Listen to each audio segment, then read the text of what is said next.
The convenience store security camera caught it all, a homeless teenager creating chaos to save a stranger, not knowing that stranger's husband commanded the largest biker coalition in the Southwest. And bikers always pay their debts. 17-year-old Tyler Chen hadn't eaten in 3 days when he pushed through the grimy door of the Quick Stop at 6:23 a.m. His stomach had stopped growling hours ago, replaced by a hollow ache that made his hands shake. He kept his baseball cap low, shoulders hunched, moving past aisles of food he couldn't afford toward the clearance shelf in the back. $8.47. That's what he had left from washing car windows at the intersection yesterday. Enough for a loaf of bread, and maybe peanut butter if he got lucky. The clerk was absorbed in his phone, barely glancing up. Good. Tyler had learned to be invisible. 5 months on the streets taught you that skill fast. But then he heard it. A woman's voice, steady but strained. I don't want any trouble. Just take the money and leave. Tyler's head snapped up. Through the gap between shelves, he could see the back corner near the restrooms. 3 men in dark hoodies had cornered a woman in worn leather. She looked maybe 50, silver threading through her black braid, holding a motorcycle helmet like a shield. The biggest guy stepped closer, his voice low and menacing. That's a nice Harley outside. Keys. Now. You really don't want to do this, the woman said, but Tyler heard the tremor beneath her composure. The second man pulled out a knife, letting it catch the fluorescent light. Lady, we're not asking twice. Every survival instinct Tyler had developed screamed at him to run. He was 17, maybe 130 pounds, soaking wet, and he'd spent 5 months learning one critical rule. Stay invisible, stay alive, don't get involved. But then the woman's eyes met his across the store. They were the same color as his mother's had been, that warm amber brown that changed in different light. His mother who'd needed help when his stepfather's fists started flying. His mother who got none. His mother who died because nobody intervened. Tyler's feet moved before his brain could override them. He grabbed the metal display rack beside him, the one loaded with quart-sized motor oil bottles, and heaved with everything he had. It was heavier than expected, but desperation made him strong. The rack tipped, crashed, exploded across the floor in a symphony of shattering plastic and spreading oil. Dark liquid flooded the aisle, bottles rolling everywhere like grenades. What the hell? The clerk shouted. The robbers spun toward the noise. Tyler was already moving, yanking down the end-cap display of energy drinks. Cans burst and rolled, creating a minefield of aluminum. He kicked a pyramid of soup cans, sending them clattering across the floor like marbles. Kid, stop! One of the robbers yelled, but his boots hit the motor oil and his legs flew out from under him. He went down hard, cursing. Tyler grabbed a fire extinguisher off the wall, pointed at the ceiling, and squeezed the handle. White foam exploded everywhere. The alarm finally began to wail, shrill and piercing. Go! Tyler screamed at the woman, though he didn't know her name. Back door now! She didn't hesitate. The woman bolted toward the emergency exit, helmet clutched tight. The biggest robber lunged for Tyler, but his boots found the motor oil. He slid, arms windmilling, crashed into a chip display. Tyler ran. His worn sneakers somehow found purchase on dry patches as he zigzagged through his own chaos, heading for that back exit. His lungs burned. His ribs, still tender from where his stepfather had kicked him 6 months ago, screamed with every breath. He burst through the exit into pale dawn light just as the woman fired up her Harley. The engine roared to life, deep and powerful. She looked back at him, eyes wide with shock and something else, recognition of courage she hadn't expected. Get on, she yelled over the engine. Tyler didn't think. He just ran and jumped onto the seat behind her as the back door slammed open. The robbers poured out, but they were too late. The Harley exploded forward with a thunderous growl that Tyler felt in his bones. He wrapped his arms around the woman's waist, holding on for dear life as they shot across the parking lot and onto the empty highway. Wind ripped at his cap. The sunrise painted everything gold and orange. Behind them, the robbers scrambled for a beaten pickup truck. Then something happened that made Tyler's blood freeze. One of them, the one with a knife, stopped dead in his tracks. Even from 50 yards away, Tyler could see his mouth fall open in shock. The man grabbed his partner's arm and pointed directly at Tyler. "That's the Chen kid." His voice carried across the morning air, sharp with surprise. "The kid's alive." The woman. She'd tense against Tyler's grip. She'd heard it too. She gunned the engine harder. The Harley eating up highway miles. Tyler's mind spun out of control. Chen kid. They knew his name. After 5 months of using fake names, sleeping in different places every night, avoiding cameras, staying invisible, they knew who he was, which meant they'd been looking, which meant the convenience store robbery wasn't random at all. They'd been waiting. But for who? Him or her. The Harley devoured highway miles, the pickup truck falling farther and farther behind until it was just a speck in the mirror. The woman finally slowed near a rest stop, pulling onto the gravel shoulder. She killed the engine but didn't get off the bike immediately. Her hands were shaking on the handlebars. "Who are you?" she asked without turning around. Tyler's throat was too tight to answer. She slowly turned to face him. Up close, he could see laugh lines around her eyes, a small scar on her chin. The way her jaw was set like someone who'd made 1,000 hard decisions and would make 1,000 more. "That man called you Chen," she said quietly, "and he said you were supposed to be dead." Tyler slid off the bike, his legs almost giving out. He stumbled backward, every instinct screaming to run again. I can't. Hey!" Her voice softened. "Hey, kid, breathe." But Tyler couldn't breathe, because the truth was crashing down on him like a collapsing building. The robbery wasn't a coincidence. After 5 months of running, after 5 months of hiding, after 5 months of thinking he was safe, they'd found him, and now they knew he was alive. The woman caught Tyler's arm before he could bolt into the scrubland. "Easy, easy," she said, her grip firm but not cruel. "Nobody's hurting you." "You don't understand." Tyler's voice cracked. "They'll come back. They always come back. Then we deal with it." She guided him to a concrete picnic table overlooking the highway. "Sit. You look like you're about to pass out."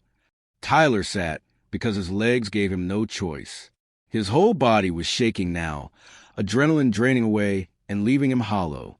The bread and peanut butter were still back at the convenience store. His stomach twisted with hunger. The woman pulled out her phone.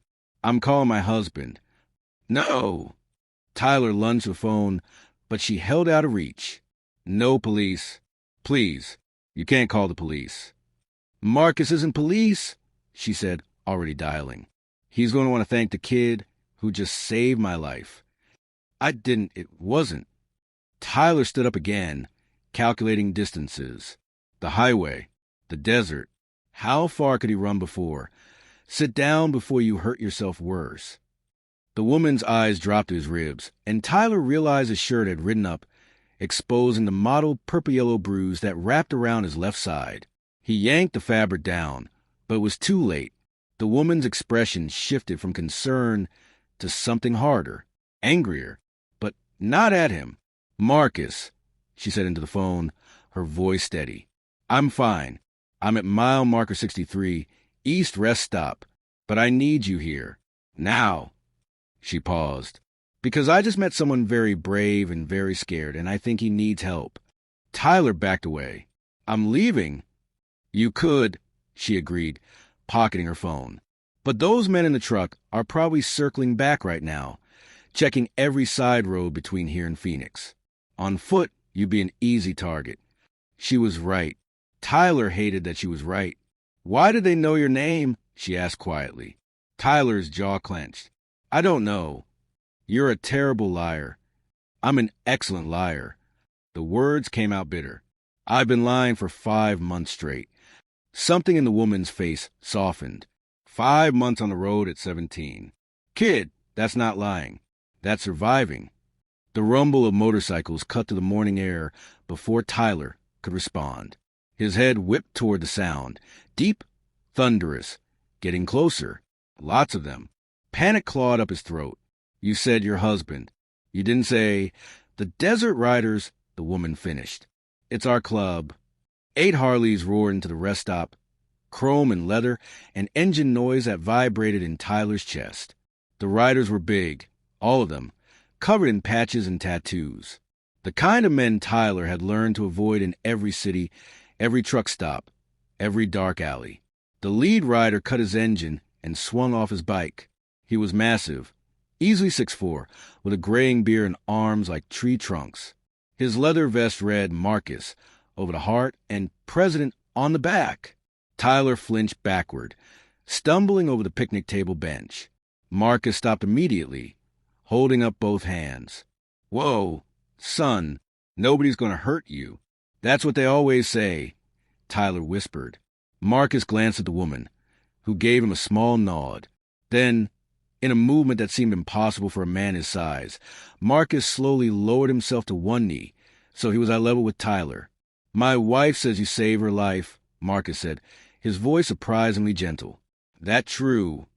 Tyler didn't answer. "Those men at the convenience store had a knife," Marcus continued. "You created a distraction when you could have run. That takes guts." He paused. "Or desperation. Which one was it?" "Both," Tyler admitted before he could stop himself. Marcus's eyes, sharp and gray, scanned Tyler's face, his torn backpack, the way he favored his left side where the bruise was. "When'd you eat last?" The question was so unexpected that Tyler's carefully constructed walls cracked. "Yesterday morning." "Maybe." Marcus stood and pulled a protein bar from his vest pocket. He tossed it to Tyler, who caught it reflexively. "Eat.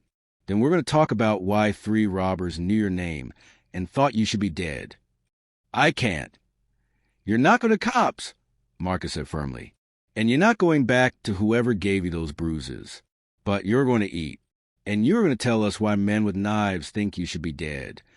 Tyler's hands shook as he unwrapped the protein bar. It was chocolate chip cookie dough, the expensive kind. His favorite, back when he had favorites. He took a bite, then another. His traitorous stomach made an embarrassing noise. One of the other bikers, a woman with short gray hair, laughed softly. "When's this kid last have a real meal?" "We're fixing that," Marcus said. He looked at Tyler. "There's a diner 2 miles up. You're coming with us. After you eat, if you want to walk away, that's your choice." He leaned closer, and Tyler saw something in his eyes that looked almost like understanding. "But those men recognized you, son, and I saw the look in your eyes when they did. You know why." Tyler swallowed hard. The protein bar tasted like salvation and felt like a trap. But Marcus was right about one thing. The robbers had recognized him, and running hadn't kept him safe for 5 months. It had just delayed the inevitable. Maybe it was time to stop running, just for a meal, just long enough to figure out his next move. "Okay," Tyler whispered, "just breakfast. Then I'm gone." Marcus smiled, sad and knowing. "We'll see, kid. We'll see." Tyler had no idea that within 24 hours, he'd uncover the truth about why those men wanted him dead, or that the desert riders would call in every favor, every alliance, every brother from 3 states to protect him, or that the woman whose life he'd saved was about to become the mother he'd lost, and the massive biker president was about to become the father he'd never had. All he knew, climbing onto the back of Marcus's Harley with a half-eaten protein bar in his pocket, was that for the first time in 5 months, someone had asked if he was okay, and somehow that made all the difference. The Harley's engine rumbled beneath him as they pulled onto the highway, 7 other bikes falling into formation around them. Tyler wrapped his arms around Marcus's waist and watched the sunrise paint the desert gold. Behind them, somewhere, men who wanted him dead were regrouping. Ahead of him, breakfast waited at a diner where people might actually care if he lived or died. Tyler didn't know which terrified him more. The diner sat quiet on the edge of the highway, a wide metal box with flickering neon letters that spelled Etius, even though the A had been dead for years. Marcus parked his Harley, and the other desert riders pulled in around them, forming a protective half-circle without saying a word. Tyler slid off the bike, legs shaking, not from fear this time, but from exhaustion finally catching up with him. The scent of frying bacon drifted from the diner, and his stomach clenched so hard he folded forward. "Easy," Marcus said, steadying him with one hand. "You're running on fumes." Inside, the diner was nearly empty. A waitress with tired eyes and a crooked name tag that read Linda froze at the sight of 8 leather vest giants walking in with a terrified teenager. Marcus raised 2 fingers. 3 booths. Coffee all around. "And whatever this kid wants, put on my tab." Linda nodded so fast her ponytail bounced. Tyler followed the group to the back booth, shrinking into the vinyl seat like he could disappear. The riders sat around him, deliberately leaving space so he wouldn't feel cornered. But Tyler felt cornered anyway. By fate, by hunger, by truth he'd been outrunning for half a year. Marcus slid into the booth across from him. "Start talking," he said gently. "We can't protect you if we don't know what you're running from." Tyler stared at his hands. They were shaking again. "It's complicated." "So simplify it." Tyler swallowed, eyes burning. "My stepfather," he whispered. He wasn't just abusive." The riders went silent. Every one of them leaned in slightly. "He owed money. A lot of money. To people I didn't know existed. Men who don't forgive anything." Tyler's fingers dug into the table. "He told them I'd pay the debt. He told them I was useful merchandise, that they could sell me." A slow ripple of fury passed over the table. "They came for me. The night I ran. He told them that I died trying to escape, that I drowned in the canal." Marcus's jaw tightened, so they stopped looking. Tyler nodded. "Until they saw me this morning." Linda arrived with plates, eggs, toast, pancakes, bacon. Tyler didn't remember ordering. He stared at the food like it wasn't meant for him. "Eat," Marcus said. Tyler took a bite, then another. Then he inhaled everything in front of him like someone afraid the food would vanish if he didn't eat fast enough. Only when he finished did Marcus speak again. "Son, the people your stepfather owed money to, who are they?" Tyler hesitated. "They call themselves the Gray Vipers." The diner seemed to shift temperature. Marcus exhaled slowly. "I was afraid you'd say that." "You know them?" Tyler whispered. "We all do," the short-haired female rider. Reyes said. "They're not a gang. They're a network. They recruit kids, boys your age." She shook her head. "If they had gotten you." "They didn't," Marcus cut in. "And they won't." Tyler's throat worked. "You don't understand. They want me because of something my mom left behind." The riders exchanged looks. Marcus leaned forward. "What did she leave?" Tyler's voice was barely audible. "Documents. Evidence. Names. People the Vipers hid. People they sold. People in government who looked the other way." Reyes whispered. "Holy shit." "My mom hid everything in a flash drive," Tyler continued. Before she died, she told me where it was. Told me never to let them find it." Marcus's voice was low. "Do you still have it?" Tyler reached into his backpack, hand trembling, and set a small silver flash drive on the table. The diner felt suddenly too quiet. Marcus stared at it, then at Tyler. "Son, you have any idea what you're holding?" "Yes," Tyler whispered. "My mom's death sentence. And now yours," Reyes added softly. Tyler nodded, tears burning his eyes. "They killed her because of that drive. They killed anyone who got close. I've been running ever since." Marcus didn't hesitate. "Then you're done running." Tyler blinked. "What?" "You're under our protection now," Marcus said. "The Desert Riders are calling in the coalition. 3 states of bikers. Thousands of us." Tyler shook his head. "No, I can't." "You already did," Marcus interrupted. "You saved my wife. Now we save you. But the Vipers..." Marcus's voice went steel hard. "Don't get within 10 miles of a kid under my watch." One by one, every rider in the diner nodded, not for Marcus, but for Tyler. He looked around at them. Men and women inked with stories he'd never know, faces marked by battles he'd never understand, and for the first time since he fled home, he didn't feel like prey. He felt seen. Linda returned with a refill of coffee, but froze at the table's intensity. Marcus gave her a reassuring smile. "Thank you. We're good here." She backed away. Reyes leaned forward. What's the plan, Marcus? The plan, Marcus said, standing, is we get the kids somewhere safe. Then we call the Alliance. Tyler frowned. The what? Reyes grinned. The largest biker coalition in the Southwest, sweetheart. Desert Riders, Iron Brotherhood, Copper Jackals, Wolf Road Nomads, and more. When one calls, all answer. Why? Tyler whispered. Marcus softened. Because you saved the wrong woman, kid. He put a heavy, reassuring hand on Tyler's shoulder. That's my wife. The riders stood as one. Reyes cracked her knuckles. The Vipers think you're alone. That's about to change.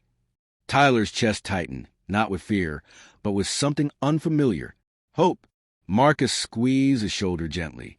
Let's get moving. We got friends to call. Tyler followed them out into the sunrise, surrounded by 8 engines ready to roar.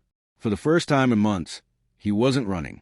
He was being escorted, protected, claimed. As he climbed onto the back of Marcus's Harley, he realized something else. He wasn't just fighting to survive anymore. He was fighting to matter. And somewhere in the desert, the largest biker coalition in the Southwest was about to choose a side. His. The sun was only a faint bruise on the horizon when the Desert Riders reached Mesa Canyon, the abandoned freight yard Marcus had chosen for the final confrontation. Rusting train cars stretched across the sand like the bones of extinct beasts. Chain-link fences rattled in the wind. The air tasted like dust and danger. Tyler stood beside Marcus's Harley, heart pounding so hard it made his bruised ribs ache.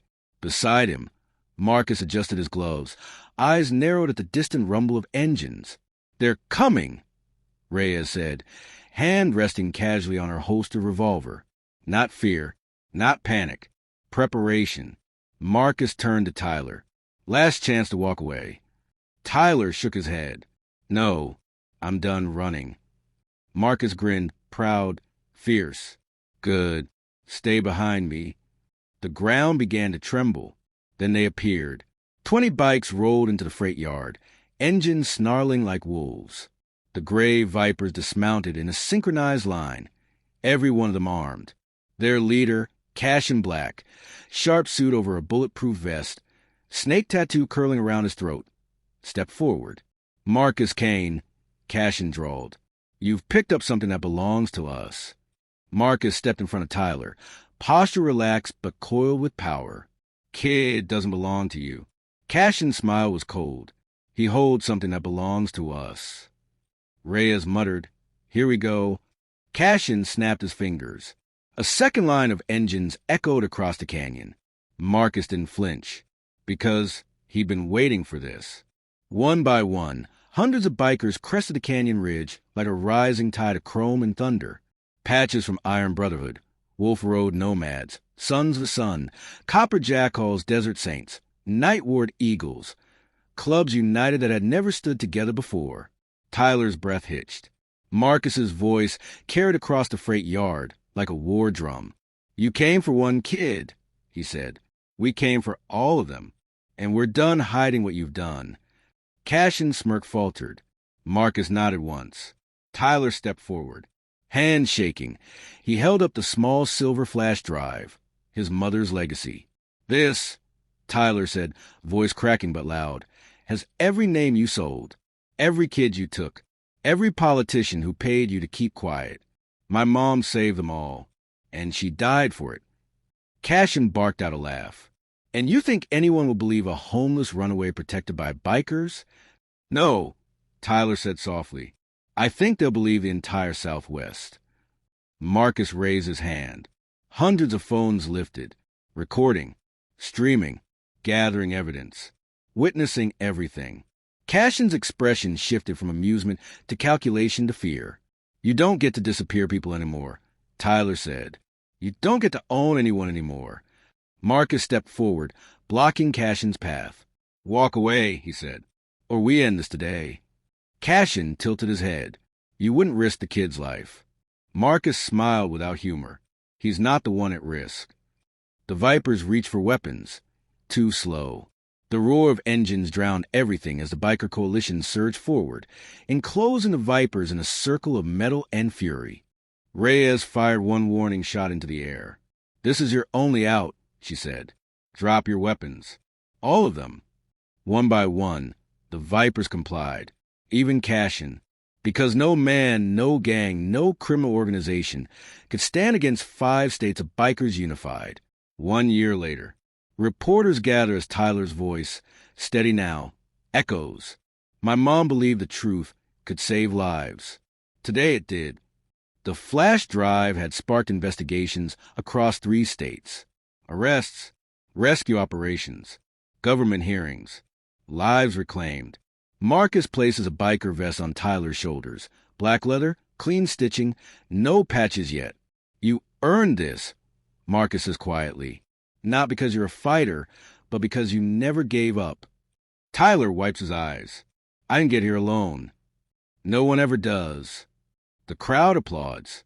Reyes whistles loudly. The riders cheer. Tyler looks up at the sky.